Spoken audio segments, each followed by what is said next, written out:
Hermanos, una vez más, buenas tardes ya, o días todavía, ¿verdad? Vamos a tener un tiempo para leer la palabra de nuestro Dios. Voy a pedir que abra su Biblia en el Evangelio de Marcos, por favor. Vamos a ir al Evangelio de Marcos en el capítulo 11, por favor. Vamos a tener un tiempo para poder compartir la palabra de nuestro Dios. Recordar que este domingo de Palmas, un día como hoy, el Señor Jesús entró a Jerusalén. Vamos a ir viendo esta parte de la Escritura, Marcos 11, para que podamos leer algunos versículos. Por favor, hermanos.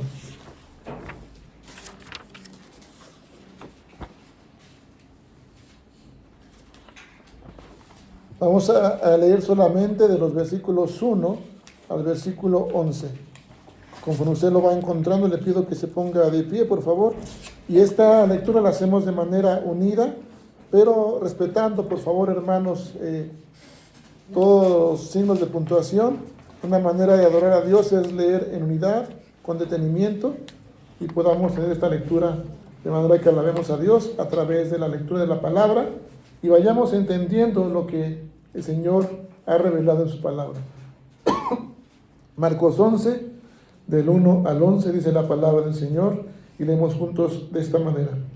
Cuando se acercaban a Jerusalén, junto a Betfagé y a Betania, frente al monte de los olivos, Jesús envió dos de sus discípulos y les dijo: id a la aldea que está enfrente de vosotros, y luego que entréis en ella, hallaréis un pollino atado, el cual ningún hombre ha montado, desatadlo y traedlo. Y si alguien os dijere: ¿por qué hacéis eso? Decid que el Señor lo necesita y que luego lo devolverá. Fueron y hallaron el pollino atado afuera de la puerta, en el recodo del camino, y lo desataron. Y unos de los que estaban allí les dijeron: ¿qué hacéis desatando el pollino? Ellos entonces les dijeron como Jesús había mandado y los dejaron. Y trajeron el pollino a Jesús y echaron sobre sus mantos y se sentó sobre él. También muchos tendían sus mantos por el camino y otros cortaban ramas de los árboles y las tendían por el camino. Y los que iban delante y los que venían detrás, voces diciendo: Hosana, bendito el que viene en el nombre del Señor. Bendito el reino de nuestro Padre David que viene. Hosana en las alturas. Y entró Jesús en Jerusalén, en el templo, y habiendo mirado alrededor todas las cosas, como ya anochecía, se fue a Betania con los 12. Amén. Amado y eterno Padre, estamos con un corazón dispuesto, Señor, para rogarte que abras ese corazón, Señor. Tu palabra, Señor, penetre en cada uno de nuestros corazones. Por favor, tu Espíritu Santo, Señor, y noble, nos guíe y nos dirija. Que nos ministre, Señor, tú con tu palabra revelada. Ayúdanos, oh Dios, a mantener nuestro corazón, nuestra mente, Señor, atento a tu palabra, Señor, por favor. Que lo que hoy hables a nosotros no se quede solamente en este lugar, en este corazón y en este día, sino que con cada manera de vivir podamos reflejar tu imagen, carácter y lo que hemos aprendido, Señor, al ponerlo por práctica. Por favor, tu Espíritu Santo nos ministre, Señor, en esta hora. Ruego, pues, que también me guíes, me ilumines con tu Santo Espíritu para poder compartir esta palabra tuya, Señor, por favor. En el nombre de Jesús oramos. Amén. Amén. Tome su lugar, por favor, hermanos y hermanas. Y estamos viendo, ya es un tema, todo este domingo, la Semana Santa, la Semana Mayor, que abarca de este domingo 24 al domingo 31, ¿verdad? Es una semana en la que recordamos el ministerio de Jesús y empieza con esta entrada triunfal que conocemos hoy, el domingo de Palmas, cuando Jesús entra a Jerusalén y parte de su ministerio. Después veremos cómo pues el Señor manifiesta su autoridad, como también muchos fariseos, otros herodianos, veremos más adelante también, que buscaban cómo buscarle, cómo aprenderle, que cayera en alguna palabra que dijera para aprenderle de lo más pronto posible. Después Jesús, ya tomada su vida de alguna manera quebrantado, afligido, él se retira a un lugar y ora al Padre. Después Él prepara un lugar para irse con los discípulos. Y llega el tiempo en que Jesús es entregado y llevado al monte Calvario. ¿Para qué? Ser crucificado, para morir por usted y por mí. Y lo más importante, hermanos, también, no porque esto no lo fuera, sino que también el mismo domingo de resurrección el Señor vuelve, ¿qué? A la vida, así como lo prometió.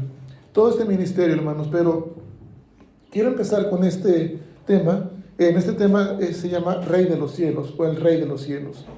Jesús está entrando a Jerusalén, hermanos, como una persona que era judía, de una vida devocional, y también entraba con un propósito. ¿Sabían que se festejaba en aquella época, en estas fechas, más o menos? ¿O no? La Pascua. La Pascua. ¿Qué era la Pascua? Pero me acordé que no estudia, ¿verdad? Vamos a quedar. Recordaba la salida del Éxodo. La salida del Éxodo de Egipto y cómo el Señor guardaba a su pueblo como elegido de la mortandad, de la parte, y lo hacía a través de una muerte de un cordero perfecto, sin mancha. Esa es la Pascua también en ese sentido, cuando el pueblo de Egipto fue liberado. Y bueno, entre estas fiestas, entre esta Pascua había otras fiestas de los judíos, y Jesús, como cualquier judío con una vida devocional, pues entra a Jerusalén con ese propósito para entrar a las fiestas judías. Pero fíjese bien cómo entra. Vayamos ahí al capítulo 1, ¿sí? 11 del versículo 1, por favor. Veamos cómo Jesús entra a Jerusalén. ¿Cómo lo hace Jesús? Dice, cuando se acercaban a Jerusalén, y empieza diciendo, junto a Betfagé y a Betania, frente al monte de los olivos, Jesús envió 2 de sus discípulos, versículo 2, y dice, y les dijo, id a la aldea que está enfrente de vosotros, y luego que entréis en ella, hallaréis que un pollino atado, en la cual ningún hombre ha montado. Cuando Jesús entra, Él envía a sus discípulos para hacer todos los preparativos. Ya su crucifixión estaba cerca. De tal modo, entonces, que lo que tenemos que entender es que el tiempo ya estaba muy próximo y que Jesús no dejó nada, incluso en su muerte o para su muerte, Jesús no deja nada pendiente, no deja nada a la deriva. Todo lo va preparando, como decíamos hace un rato, poco a poco, detalle por detalle. Ahora, ¿por qué la Escritura dice que iba a entrar en un pollino atado, que estaba atado, en el cual ningún hombre ha montado? ¿Qué le dice esto a usted, hermano? Jesús entrando a Jerusalén en un pollino. Jesús es el rey. Sin embargo, mis amados hermanos, había grupos, fariseos, herodianos también, que más adelante los vamos a ver en la semana también. Estos, digamos, de alguna manera eran como 2 partidos, herodianos y fariseos. ¿Sí? ¿Quiénes eran los fariseos? ¿Sabe usted? Eran líderes religiosos, que ellos querían que se cumpliera, ¿qué? La ley de Moisés, tal y como estaba ahí, ¿sí? Y esos herodianos eran otros, de alguna manera más liberales, pero que pues estaban siguiendo a su ídolo, digamos así, que era Herodes el Grande, ¿sí? Ahora, hermanos, ¿quién estaba liderando? ¿Los herodianos o los fariseos? Había una disputa precisamente en ese momento, ¿sí? De tal modo que, bueno, los fariseos eran los que querían tener la razón y el gobierno, ¿sí? Ahora, se enteran de que viene un Mesías, un rey, y ellos esperan ver a este rey o a este Mesías, una persona fuerte, conquistadora, montado quizás en un caballo. ¿Para qué? Conquistar, como un guerrero. Porque ellos pensaban que Jesús, que aquel Mesías venía, ¿a qué? Como ese emperador también a quitarle su puesto. Por eso es que había esta parte de disputas. Pero el que Jesús haya elegido un pollino atado, hermanos, cuando Jesús establece esto, entrar en un pollino, Él no eligió un caballo, o algo violento, o algo fuerte. Él eligió la humildad, ¿sí? En aquellos días el llegar en un caballo, el llegar de esa manera, era mostrar poder, conquista, violencia y venir a quitar. Y Jesús no. Jesús lo que hace es en un pollino atado. Muestra la calidad de siervo, pero un siervo triunfante. Ahora, ¿por qué aquella persona o aquel pollino más bien que no había montado? No es lo esencial, hermanos. Aquí lo más esencial no es que no haya sido montado. Pudo haber sido otro, quizás, animal. Pero este pollino indica que Jesús es el soberano, es el rey. Incluso las criaturas, su creación, estaban sujetas a él. ¿Sí? Eso es lo que indica esta parte. Todos los rabinos, los fariseos, tenían muchas expectativas acerca de lo que él venía a hacer. Vayamos a Daniel 7, versículo 13, por favor. Y otra persona con Zacarías, capítulo 9, versículo 9. Vamos a leer estos dos textos. Daniel 7, versículo 13. Lo leímos hace un momento. ¿Qué dice la palabra del Señor? Había una visión. Daniel habla de una visión, de un hijo de hombre. ¿Qué dice la palabra de Dios, hermanos? Miraba yo en la visión de la noche, y he aquí con las nubes del cielo venía uno como un hijo de hombre, que vino hasta el anciano de días y le hicieron acercarse delante de él. Como un hijo de hombre. ¿Cómo está manifestando esta visión Daniel? Algunos pensaban o tenían esa teoría de que Jesús venía como ese majestuoso, poderoso, mostrando esa majestad y ese poderío. Pero Zacarías nos da otra enseñanza.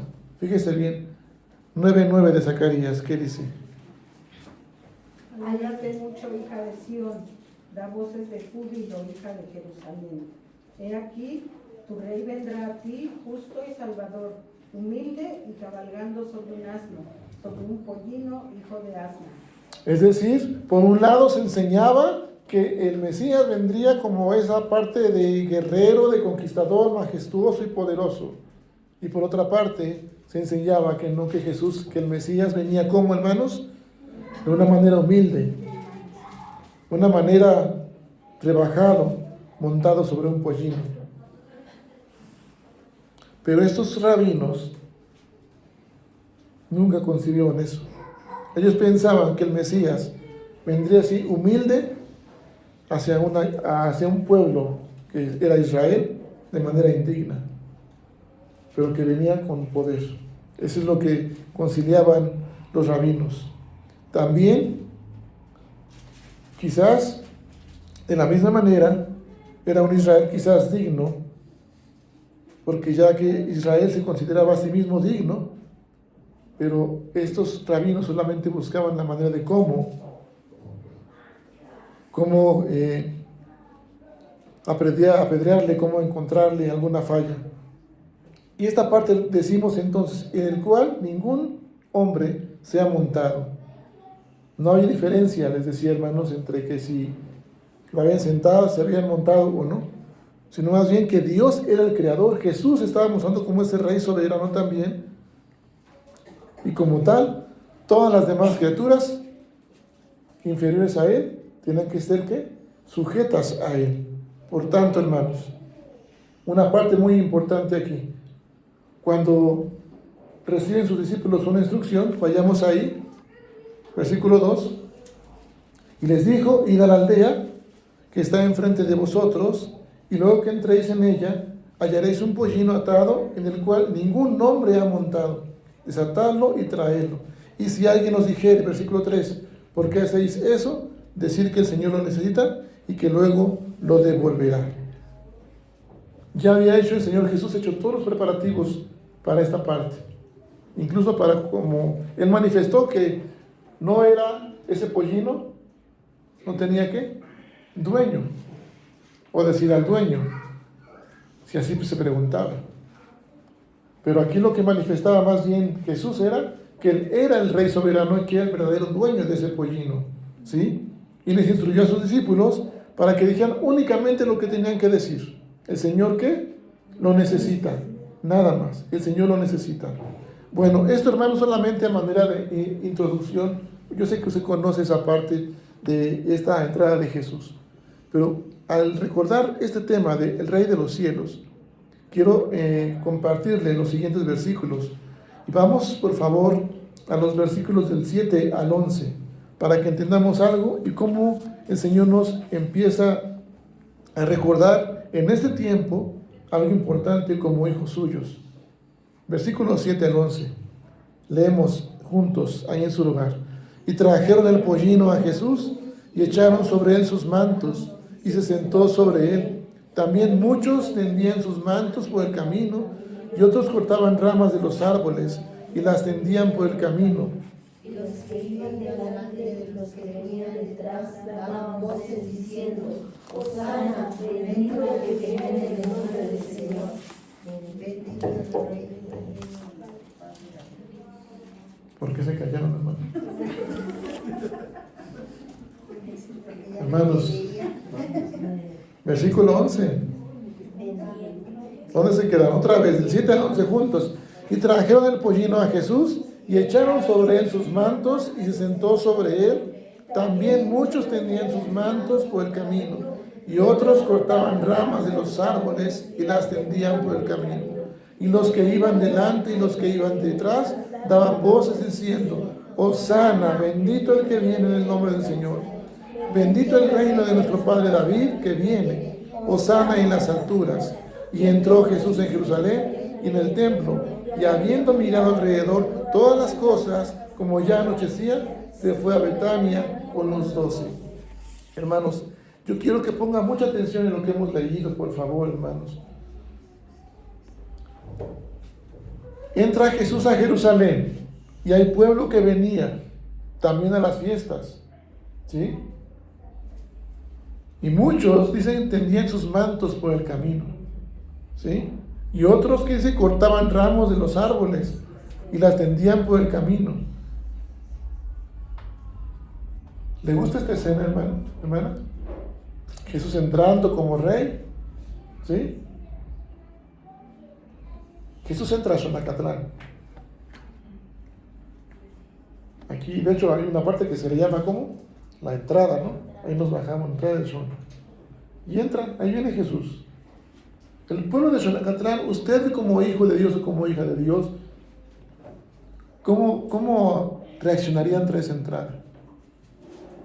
También con las palmas, poner sus mantos. ¿Le gusta esa escena, hermano y hermana? ¿Sí? Es una escena que simplemente, pues, se puede sentir correcto o correcta. Déjeme decirle que mucha gente de la que está alabando a Dios, sus palmas y sus mantas, ni idea tenían de quién era Jesús. Venían de muchas ciudades y ni siquiera tenían idea de quién era Jesús, pero le alababan. Y mucha gente que sí conocía a Jesús, quizás también le buscaba solamente por algo. La mayoría de la gente le buscaba por lo que pudiera o podía obtener ¿de quién? De Jesús. Y así muchos de nosotros somos, hermanos. Por eso, esos versículos del 7 al 11, que lo estoy compartiendo, nos dan a entender, sí, una escena que se puede sentir correcta, pero mucho del ministerio de Jesús fue despreciado. De hecho, Isaías dice así: despreciado y ¿qué? Y herido. Y fue rechazado por los hombres Jesús.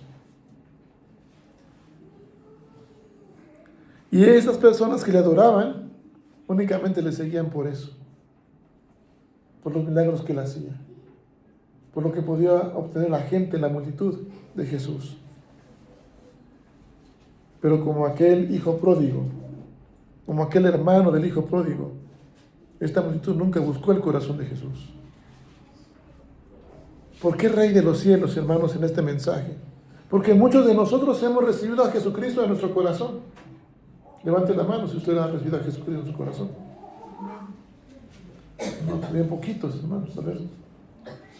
Hemos recibido a Jesucristo en nuestro corazón.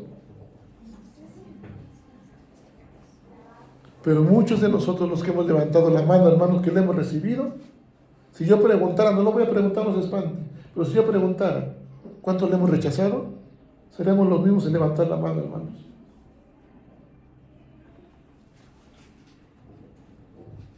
El tema es Rey de los cielos. Y la intención de este tema es comunicarle a usted que tenemos que darle el lugar que le corresponde a ¿quién? A Jesucristo como Señor, como Rey de Reyes. Pero nosotros queremos ser señores de nuestro hogar, reyes de nuestras decisiones, de nuestra familia. No le damos el lugar a ¿quién? A Jesús. También buscamos a Jesús ¿cuándo? Cuando lo necesitamos. ¿Cuándo qué, hermano? Nos conviene. Por lo que podemos obtener ¿de quién? De Jesús. Es decir, en este día mucha multitud, muchos prodigaban diciendo Hosana, y es honra y honor a Jesús. Pero más adelante, hermanos, estos mismos, o mucha de la gente que decía Hosana en el cielo, bendito el que viene, iba a decir, crucifícale. Y muchos de nosotros hoy día que levantamos la mano que hemos recibido a Jesús, la podemos decir que rechazamos a Jesús, y más adelante podemos decir de Jesús que no le conocemos como Pedro, negarlo con nuestra vida diaria. ¿Cómo está siendo su vida espiritual hoy día? ¿Quién reina en su corazón? ¿Quién reina en su familia? ¿Quién reina en su hogar? ¿En su trabajo? ¿Quién reina en su vida diaria? ¿Sabe lo que significa Hosana? ¿Qué es Hosana? ¿Qué le han dicho? ¿Qué es Hosana? Es una alabanza. Es darle honor a Dios. Bendito el que viene en el nombre de ¿qué? Del Señor. Y fíjese ahora cómo dice el versículo 10. Bendito el reino de nuestro Padre David, que viene, Hosana, ¿qué? En las alturas. Ellos utilizaron estos vestidos, estas mantas, como un asiento para Jesús, como una alfombra, lo que se conoce como la alfombra roja, donde solamente los famosos pasan. Y hasta ahí sí, hasta nos emocionamos, ¿no? También. Pero también, hermanos, considerando en esa época el costo de esas ropas, era algo, hermanos, en verdad, que era una alabanza muy generosa para el Señor. Pero podemos decir, yo aquí le puse de alguna manera esto, ¿es alabanza a Jesús o una falsa coronación? Lo que ellos decían. ¿Qué hacía el pueblo? ¿Estaban alabando o era una falsa coronación? ¿Qué dice usted, hermano?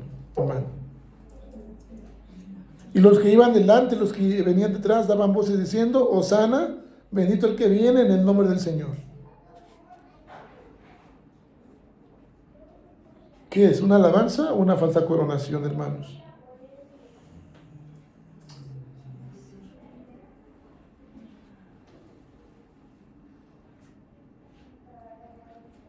Pregunta, hermanos.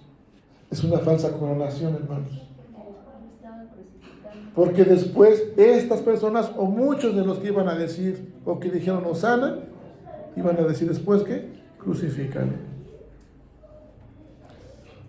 Mis amados hermanos, quiero que me acompañe una persona al Salmo 118. Voy terminando. Versículos del 19 al 29. Y después, otra persona en Oseas, capítulo 14, versículo 2. Otra persona, Salmo 100, versículo 2. Y la última persona, Salmo 134, versículo 2.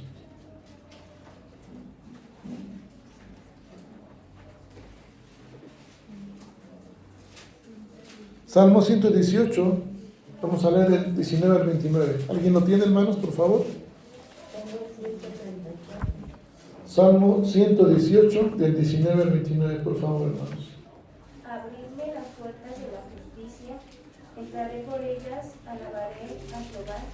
Esta es puerta de Jehová, por ella entrarán los justos. Te alabaré porque me has oído y me fuiste por salvación. La piedra que desecharon los edificadores ha venido a ser cabeza del ángulo. De parte de Jehová es esto y es cosa maravillosa a nuestros ojos. Este es el día que hizo Jehová, nos gozaremos y alegraremos en él. Oh Jehová, sálvanos ahora te ruego, oh Jehová, que nos hagas prosperar ahora. Bendito el que viene en el nombre de Jehová. Desde la casa de Jehová os bendecimos. Jehová es Dios y nos ha dado luz. Atad víctimas con cuerdas y los cuernos del altar. Mi Dios eres tú y te alabaré, Dios mío, te exaltaré. Alabad a Jehová, porque Él es bueno, porque para siempre es su misericordia. El salmista está enseñando algo que Dios ha revelado. Fíjese bien, Salmo 118, verso 19. Al abrirme las puertas de la justicia, entraré por ellas, alabaré a Jehová. Esas puertas de Jehová, por ahí entrarán ¿quiénes? Los justos. Y versículo 21 dice, te alabaré porque me has oído y me fuiste por salvación. ¿Qué nos enseña el salmista aquí? Lo importante, hermanos, de cómo podemos dejar que Jesucristo reine en nuestros corazones. ¿Darle qué? La alabanza y la gloria solamente a Él. De hecho, para eso hemos sido creados, para alabar y glorificar ¿a quién? A Dios, y para que gocemos de Él para siempre. Y entonces, el primer punto, hermanos, es reconocer de qué manera Dios nos pide cómo adorarle, cómo alabarle. ¿Sí? Fíjese bien, aquí nos da una enseñanza el Salmo 118. ¿Cómo hemos de qué? De alabarle. Ahora vayamos a Oseas 14:2. Es decir, todas estas alabanzas son parte de la palabra de Dios. Y es importante, hermanos, que alabemos a Dios como Él quiere que le alabemos. ¿Cómo quiere que le alabemos Dios? Oseas 14:2. Llevad con vosotros palabras de súplica y volved a Jehová y decidle, quita toda iniquidad y acepta el bien y te ofreceremos la ofrenda de nuestros labios. ¿La ofrenda de qué? De nuestros labios. Si el Señor desea que le alabemos con palabras, es como tenemos que alabarle. ¿Con qué? Con palabras, con ofrenda de nuestros labios. Hermanos, Dani está aquí, gracias Dani, por los himnos. Nos ayuda con la música. Pero si no está Dani, ¿cómo alabamos a Dios? Híjole, pastor, pero es que capela. Pero es que no se escucha bien, pastor. Y más si usted canta, pues menos. Cantando, no importa que no haya música, hermanos. Es alabarle a Dios. ¿Ofrenda de qué? De nuestros labios. Si el Señor ha determinado que le alabemos con ofrendas de labios, así tenemos que alabarle, porque Él es el Rey de los Reyes. Amén. Amén. Salmo 100, versículo 2. Servid a Jehová con alegría, venid ante su presencia con regocijo. ¿Servir de qué? Salmo 100, versículo 2. Servir a Jehová con alegría, venid ante su presencia con regocijo. ¿Qué es eso, hermanos? ¿Cómo tenemos que alabarle a Dios? Con gozo, con alegría, con cánticos. Amén. Esa es la manera en que le hemos de llegar a Dios. Salmo 134:2. ¿Qué dice? Alzad vuestras manos al Altísimo y bendecid a Jehová. No, dice, alzad vuestras manos al santuario y bendecid a Jehová. Hermanos, nosotros como hijos y nuestros hijos, o nosotros como hijos, somos el reflejo de nuestros padres. Amén, hermanos. Esto es importante, hermanos, y lo tengo que decir así, hermanos, porque si no, no se entiende o no se va a compartir palabras de Dios. Recordamos aquel día que Jesucristo entró a Jerusalén. El día viernes estábamos pequeñitos ensayando. Dije, yo mejor me siento porque creo que lo estoy intimidando, ¿verdad?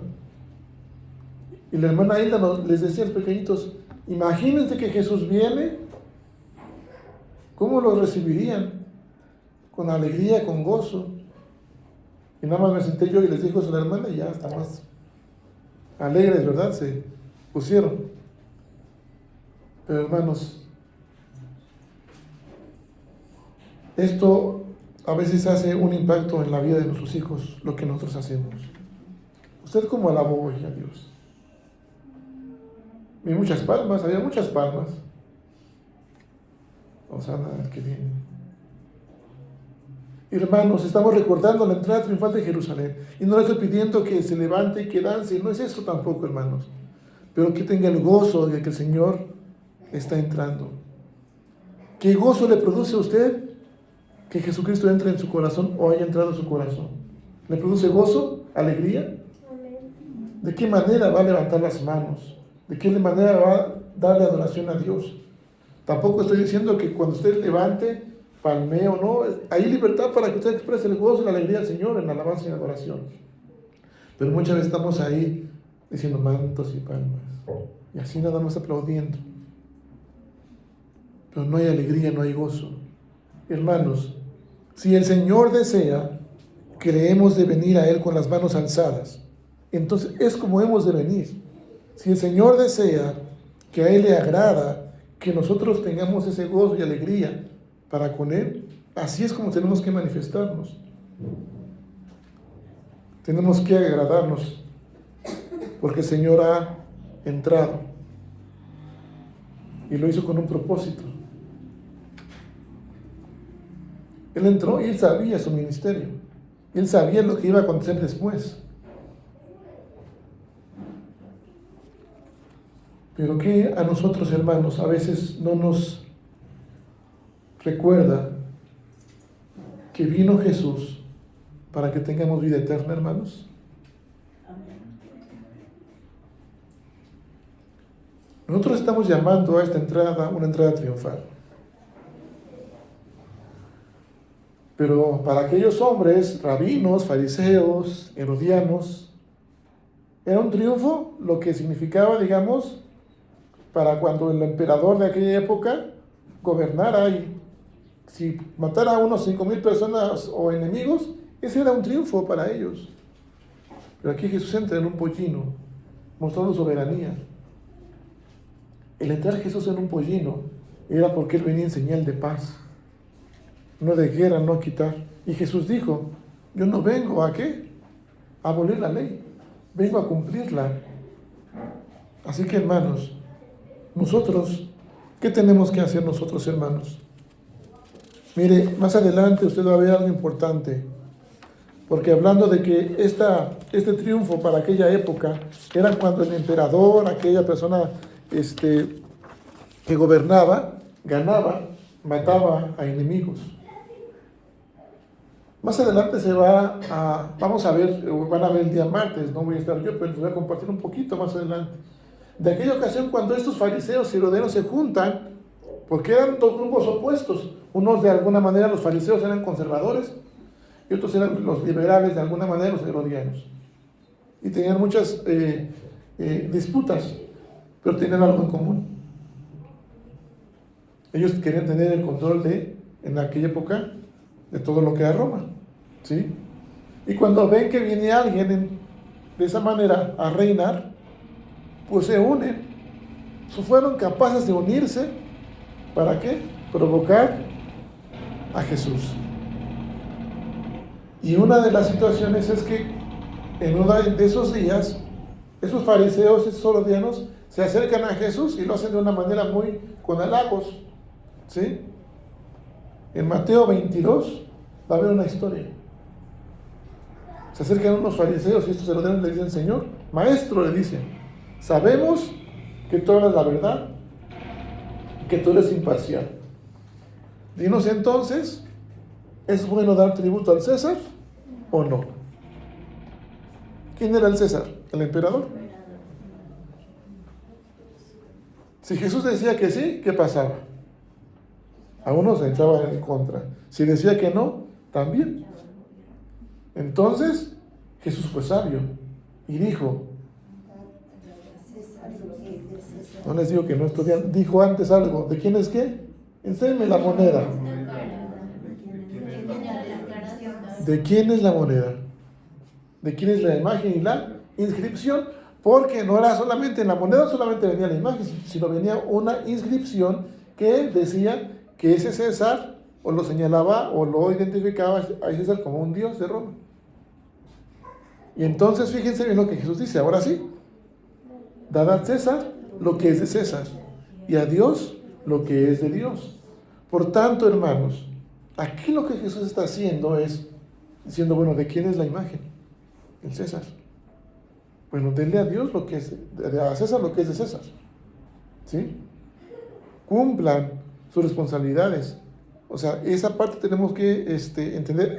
Bueno, no me quiero adelantar ese tema, pero este impuesto que ellos estaban preguntando era un impuesto que todas las personas tenían que dar una vez al año. Era un denario, aproximadamente un denario. Y lo tenían que dar. Entonces, cuando Jesús responde a esta parte, dice, ustedes tienen que cumplir con esa responsabilidad. Paguen sus impuestos. ¿Sí? Y a Dios lo que es de Dios. ¿Qué quiere decir con esto, hermanos? La imagen pertenecía a la moneda y la imagen que llevaba pertenecía a quién? Al emperador. ¿Sí? Pero como también había una inscripción, por eso Jesús dice, y a Dios lo que es de Dios. Ya vimos que podemos imaginar que es lo que pertenecía al César, las leyes terrenales, todo lo que estaba ahí con el gobierno, ¿sí? Pero que entonces al decir Dios, Jesús, y denle a Dios lo que es de Dios, ¿qué le pertenece a Dios?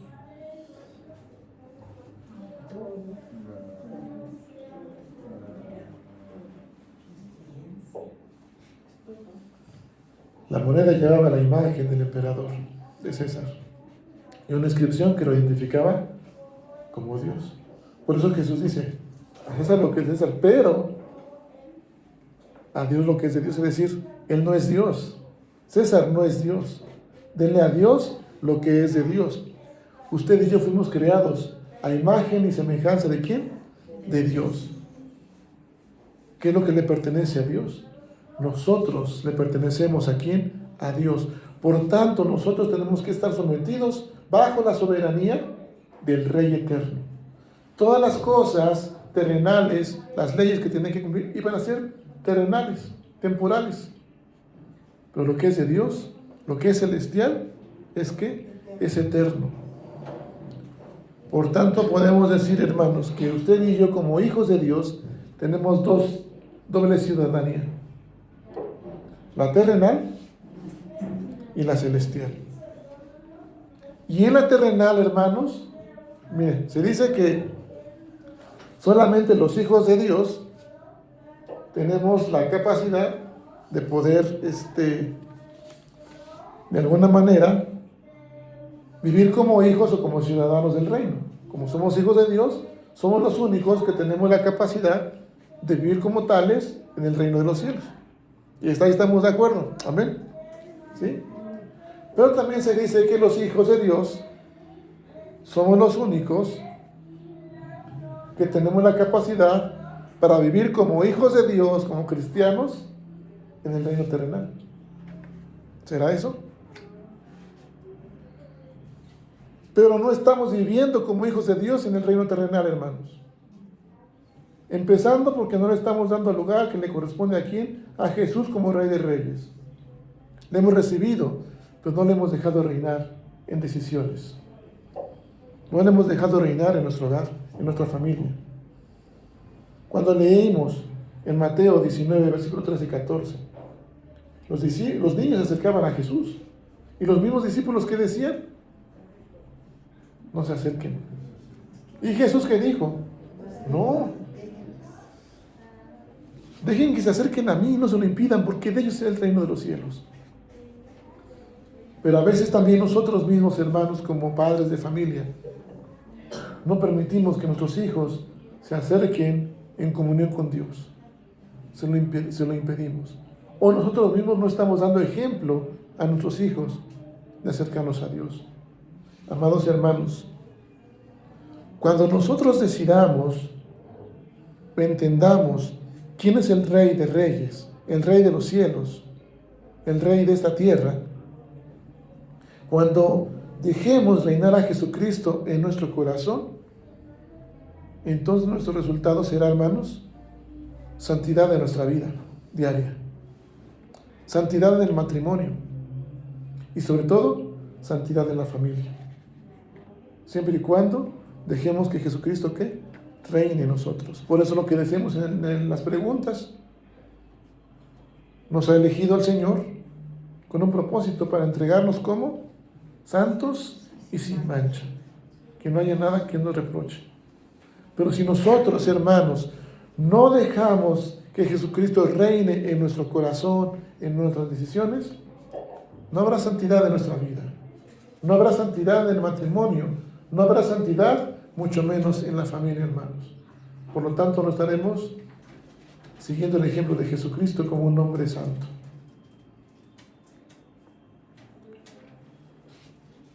Y aquí, hermanos, lo más fuerte es que sin santidad,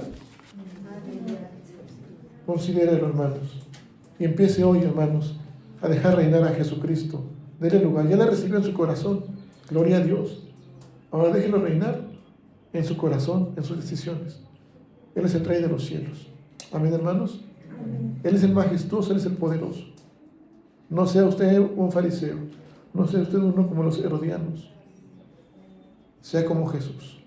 Fuimos creados a su imagen y semejanza, y usted lleva la imagen de ese Dios, de ese Rey. Amén. Póngase de pie, por favor, y oremos al Señor.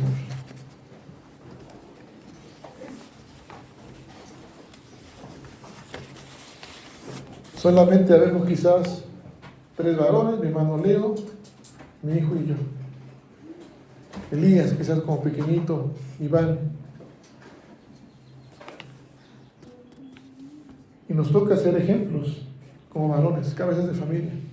Y nosotros como varones tenemos que empezar, hermanos, a mostrar santidad para con la familia.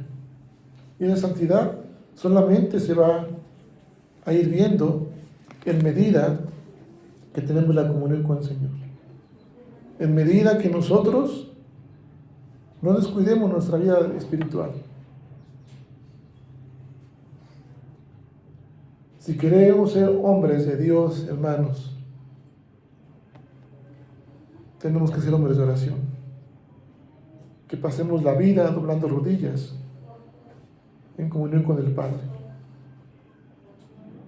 Si queremos que nuestros hijos e hijas sean hombres y mujeres de Dios, tenemos que empezar por ser hombres y mujeres doblando rodillas todos los días. Predicamos no cada domingo, sino con toda nuestra vida, toda la semana. Hay muchas mujeres aquí, hermanas, que llevan la imagen del Rey y son hijas del Rey. Y también deben, si desean, tener familia santa, llevar una vida de santidad, ser mujeres virtuosas, mujeres de Dios, llevar una vida de oración, una vida dependiente del Señor, que no descuide su relación y comunión con el Señor, y que reine el Señor en sus corazones. Yo sé que muchas de ustedes quizás son madres, cabezas de familia, porque no tienen el esposo, por cualquier situación. Pero no es para que reinen sus decisiones ustedes sobre sus hijos o sobre el esposo que no quiere convertirse, o sobre aquel hijo que no quiere tomar el camino del Señor o que se ha alejado. Usted debe de ser ejemplo como esa princesa, como esa hija de Dios. Y empiece por dejar que el Señor Jesús sea Rey en sus decisiones. Entonces usted podrá ver el reino de Dios, no solamente cuando Cristo venga, sino también en su familia, en sus hijos e hijas, en su esposo. Porque nada va a escapar de la mirada del Señor. El Señor todo lo mira y todo lo ve. Y de hecho el versículo 11 dice eso. Cuando Jesús entra a Jerusalén y en el templo, dice que miró alrededor todas las cosas. Lo que hizo Jesús es que vino de una manera a inspeccionar. El Señor Jesús quizás esté entrando hoy mismo a su hogar para ver cómo está su hogar, cómo está su corazón, cómo está su vida espiritual. No espere que anochezca. Jesús no se va a ir, pero no espere que anochezca. Hoy tome esta palabra y alabe a Dios. Dele la gloria y la honra al Señor, dejándole reinar en su corazón. Si así lo desea hacer, le invito a orar, por favor. Señor soberano, majestuoso y Dios poderoso, Dios eterno, nos confronta tu palabra, sí, Señor. Pero damos gracias, Padre, porque es tu palabra quien habla, Señor. Solamente soy instrumento tuyo. Y Padre, si yo he descuidado mi comunión para contigo, perdóname, por favor, Señor. Pero instame, Señor, por favor, cada día a buscarte, Señor. Cada mañana, Señor, a darte el tiempo, Señor, de calidad. Por favor, eterno Dios, que no descuide jamás mi comunión contigo, porque tengo esposo, tengo hijos, tengo familia, Señor, que me mira. Y deseo ser ejemplos hacia ellos a través de una vida de santidad. Señor, por favor, ayúdame, Señor, a ser un hombre o una mujer de Dios, que pueda reflejar tu imagen, que lleve tu imagen en mi corazón, Señor, que pueda reflejarte en carácter, Señor, en santidad, que recuerde que también llevo tu inscripción, Señor, porque tu Espíritu Santo, Señor, es quien me ha regenerado y quien me alienta, Señor, y me anima y me guía para llevar una vida que te agrada. Por favor, eterno Dios, esa inscripción que llevo como hijo, como hija tuya, Señor, que así lo refleje día con día, comenzando con mi familia, sabiendo, Señor, y con la esperanza, oh Padre, de que la santidad, Señor, se verá, y tu reino se verá, Señor, en mi corazón, en mi esposo, en mis hijos, en mi familia. Porque, Señor, nada escapa de tu mirada y nada escapa de tu santo poder. Es por eso, Padre Santo, que hoy deseo y anhelo en mi corazón dejarte reinar. Hoy tomo, Señor, yo la decisión, Señor, porque tú me lo has instado con tu Espíritu Santo, a no, Señor, descuidar más mi comunión contigo y dejarte reinar en mi corazón, en mis decisiones, y no interrumpir ni estorbar tu obra, Señor, sabiendo que tú la has comenzado y la perfeccionarás hasta el día de Jesucristo. Ayúdame, Señor, a agradarte. Por favor, eterno Dios. En Cristo Jesús oramos y damos gracias. Amén. Continuamos, hermanos.